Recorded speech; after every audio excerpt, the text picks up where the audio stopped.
ஆட்சி புகழ் இந்த ரெண்டுக்குமே மேன்மையான ஜாதகம், வசீகர சக்தி உள்ள ஜாதகம்.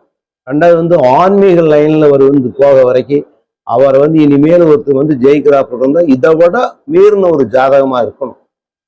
ஏன்னா அந்த மக்களாட்சி ஆரம்பிச்சதுல இருந்து திராவிட கழகங்களும் அடுத்தது அதிலிருந்து வந்த திராவிட கழகங்கள் தான் 50 வருஷமா ஆட்சி செஞ்சுட்டு இருந்தாங்க.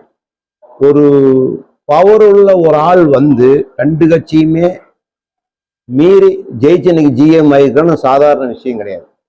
அது தெய்வத்தினுடைய அருள் அவருக்கு பூர்ணமா இருக்கிறதுனாலதான் அவர் ஜிஎம் ஆயிருக்கார்.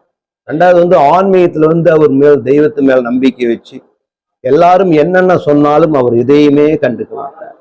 எதிராளி எத்தனை பேர் என்ன பேசினாலும் அவர் நேரில் பார்த்தாலோ இல்ல பேசிக்கிட்டே இருந்தாலோ இது ஒண்ணுமே வேலைக்காதுன்னு திருப்பி அவர்கிட்ட தான் சேருவாங்க. நீங்க வேணாம் பாருங்க, இப்ப இருக்கிற கட்சியில் இருக்கிற எல்லாரும் ஒன்னா சேருவாங்க, அமைச்சர்கள் சேருவாங்க. ரெண்டாவது அந்த இதுல கூடாரங்கள் எல்லாமே காலியாயிரும். ஏன்னா இப்பொழுது ஒரு அருமையான ஒரு விஷயங்கள் செஞ்சிருக்காரு.